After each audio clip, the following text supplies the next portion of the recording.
আল্লাহর কোন বান্দা যদি কোনো গুনাহ, ইমানদার নাফরমান যদি লাগাতার গুনাহ চলতে থাকে, একটা গুনাহ টানা করতে থাকে, তো আল্লাহ তারে 3টা সাংঘাতিক শাস্তি দেয়। কথা বুঝছেননি আমার?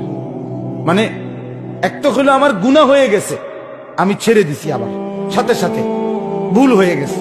আরেকটা হলো গুনাহই আমার জিন্দেগি, আমি গুনাহটাকে, আল্লাহর এই নাফরমানিটাকে আমার জীবনের সাথে মিশিয়ে ফেলছি। এটাই আমার ধারাবাহিক 10 বছর, 5 বছর, 20 বছর, 6 মাস আমি একই রকম নাফরমানি করছি। এরকম যদি করো হয়, আল্লাহ যখন অসন্তুষ্ট হয়, ভাই ছেলেরা তোমরাও শোনো, আল্লাহ তখন তাকে 3টা সাংঘাতিক শাস্তি দেয়। কি কি? 1 নাম্বার, আদাল্লাহুল্লাহ, আল্লাহ তখন নিজে নারাজ হয়ে আল্লাহই তাকে পথভ্রষ্ট, গোমরা করে দেয়।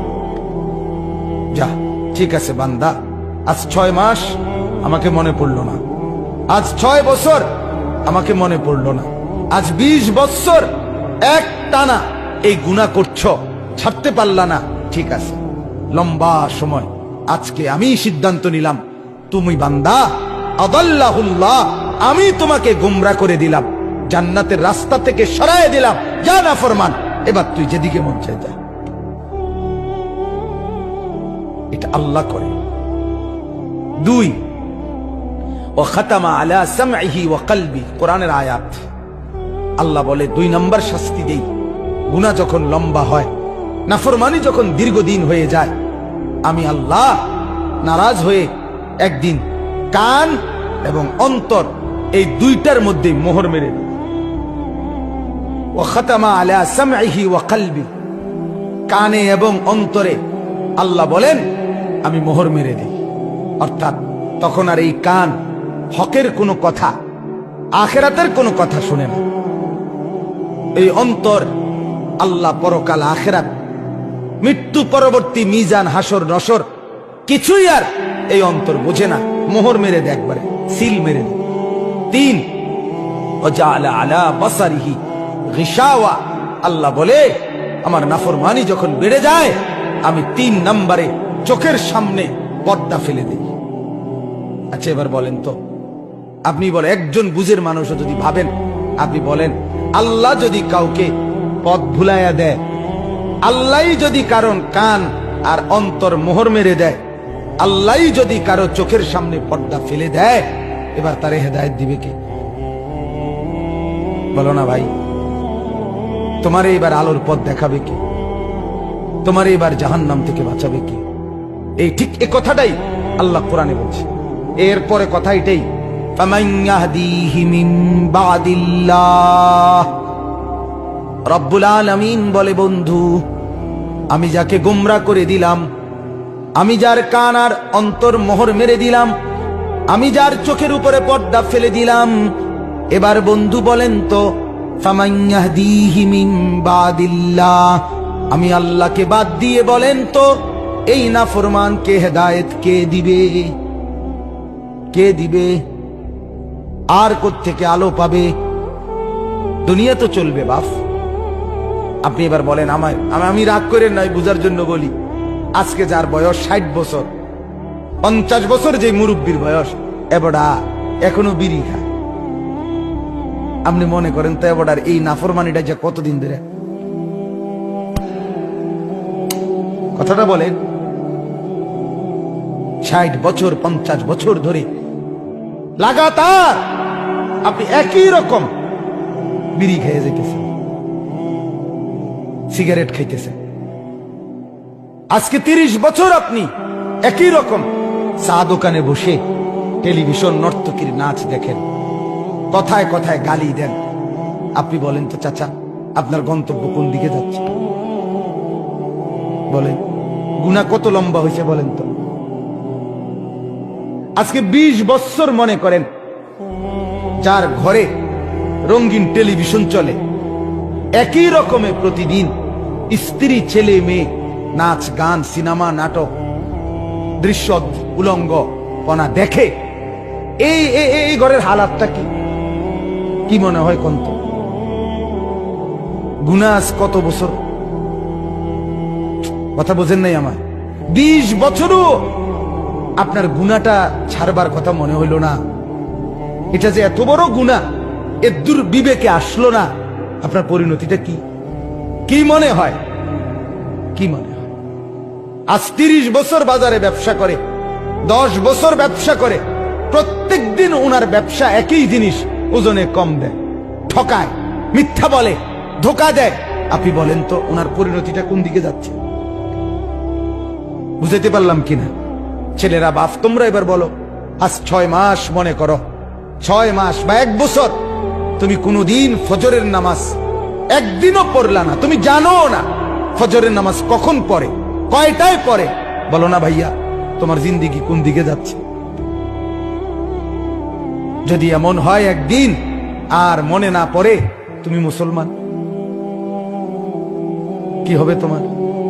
দুনিয়া দুনিয়া চলবে, বাস বাত আটকাইবে না, খানা দানা বন্ধ হবে না, বিয়ে শাদিও বন্ধ হবে না, বাচ্চা কাচ্চাও হইব, পেশাব পায়খানাও চলব, ঘুমও আসবে। আখেরাত এগুলো তো আল্লাহ তাআলা, বাপ, এগুলো তো আল্লাহ কুত্তারও দেন। কুত্তাও তো খায়, কুত্তাও তো ঘুমায়, কুত্তাও তো পেশাব পায়খানা করে, কুত্তারও যৌন চাহিদা পূরণ হয়, কুত্তারও বাচ্চা কাচ্চা হয়, হয় না? মা কথা কয় না তো? তোমার আর তুমি আলাদা? আলাদা কি বলো ভাইয়া? হ্যাঁ, এজন্য বাপ, একজন হলে একজনই ভাবো, একজনই ভাবো, সবাই ভাববে না। আল্লাহ কোরআনেই বলছে অধিকাংশ গাফেল, অধিকাংশ গাফেলই থাকবে। ইবলিস আল্লাহকে বলছে, আল্লাহ আমারে তাড়াইয়া দিলেন, যাইতেছি গা, তবে মনে রাখেন আপনার বান্দার ডানে বামে সামনে পিছনে চতুর্দিক থেকে আমি গুনার কুমন্ত্রণা তাকে দেব, ফলে আপনার বেশিরভাগ বান্দা আপনার অনুগত পাবেন না। ওয়ালা তাজিদু আকসারাহুম শাকিরিন, বেশিরভাগ পাবেন না। এটা আগের কথা, আল্লাহ কাছে ইবলিস বলে রাখছে। কিন্তু একজনই ভাবেন। আপনি বলেন না আপনার ছেলের গতি কোন দিকে? আমি কিছুদিন আগে চাচা এক জায়গায় মাহফিলে গেছি, এক জেলায়, আমি নাম বলতেছি না। ওনাদের বাবা, কথা শুনেন, 6 সন্তান, ওনাদের বাবা ওই জেলার শ্রেষ্ঠ আলেম ছিলেন, বড় মাদ্রাসার প্রতিষ্ঠাতা। ওই মাদ্রাসার মাহফিলে গেছি, 6 ছেলেই লন্ডন থাকে, তার মধ্যে 4 জন দেশে আসছে ওই মাহফিল উপলক্ষে। 4 জনের চেহারার দিকে আমি তাকাইয়া দেখলাম, একজনের চেহারা তো ন্যূনতম কোনো দাড়ি নেই, এবং শার্ট প্যান্ট এভাবে পরা, আজ মাহফিল উপলক্ষে মনে হয় যেন নতুন করে শেভ করছে, স্পেশাল শেভ দিছে। কথা বুঝছেন? আহা, আপনি বলেন তো, আপনি ভাবেন তো, এই বাবার ছেলেরা যদি এভাবে ইসলাম ভুলে যায়, এদের সন্তান, কথা বোঝেন নাই আমার, এদের পরবর্তী জেনারেশন, এর পরের জেনারেশন আর চিনবে ইসলাম? 50 বছর পরে কি হইতে পারে? ছেলেরা এবার তোমরাও বলো ভাই, আমার অনুরোধ ভাই, আমি খুব বেশি আহাজারি করি, তোমরা এই ছেলেরা তোমরা বলো, তোমরা যদি জীবন এমন হয়, তোমাদের এই বয়সে তোমরা যদি সারা দিন মোবাইলেই ছবি দেখো, নাচ দেখো, গান দেখো, সিনেমা দেখো, নর্তকী দেখো, এক ওয়াক্ত নামাজ পড়তে যদি মন না চায়, তো তোমার সামনে যে জেনারেশন আসবে, আমি যেমন আমার বাবার ছেলে, আমারও তো এখন 4টা ছেলে মেয়ে, কথা বলেন না কেন? তো তোমার সামনে তো চিনেই আগামী 20 বছর পরে, আগামী 30 বছর পরে তোমরাও ছেলেরা, তোমাদেরও তো জেনারেশন আসবে। আল্লাহ চাহে তো তোমরাও তো বিয়ে করবে, তোমরাও তো ইনশাআল্লাহ সন্তানের বাবা হবে। তুমি ভাবো তো, তোমার আখলাক যদি এমন হয়, তো তোমার সন্তানটা কি করবে তখন? তুমি বাবা হয়ে যদি কোনদিন ফজরের নামাজ না পড়ো, ও তো চিনবেই না নামাজ, ও তো আখেরাত চিনবেই না, ও তো পরকাল চিনবেই না, ও তো আল্লাহ চিনবেই না। এজন্য দয়া করুন, দয়া করেন বাবারা, আপনাদেরকেও বলি, আপনি আপনার ছেলের দিকে নজর দেন, মেয়ের দিকে নজর দেন, স্ত্রীর দিকে নজর দেন, এটা জিম্মাদারি। ফালিযালিকা ফাদউ, দাওয়াত দেন, আল্লাহর দিকে দাওয়াত দেন, তাহলে নিজের স্ত্রী, নিজের ছেলে, নিজের মেয়ে, নিজের পাড়া, নিজের মহল্লা, নিজের এলাকা, এক উম্মতের দায়িত্ব আমাদের তো শুধু এতটুকুও না, সারা পৃথিবী দাওয়াত দেওয়া, সমস্ত মানুষকে আল্লাহর দিকে ডাকা, এটাই আমাদের জিম্মাদারি। সেই ব্যাপক দায়িত্ব আমাদের, সেখানে আমরা কিছুই না করলে আল্লাহর কাছে কি জবাব দিব বলে? এজন্য দয়া করে প্রত্যেকের কাছে অনুরোধ, আপনারা প্রত্যেকেই দাওয়াত ও তাবলীগের মেহনতে আল্লাহর রাস্তায়, আবারও এই গ্রামে প্রচুর দাওয়াত ও তাবলীগের মেহনত চলছে, বিগত দিনের ইতিহাস এটা। আলহামদুলিল্লাহ, আমরা অনুরোধ করব আপনাদের এই ঐতিহ্য দাওয়াত ও তাবলীগের এই মেহনত আপনারা আগামী দিনেও চালু রাখবেন, বলেন ইনশাআল্লাহ।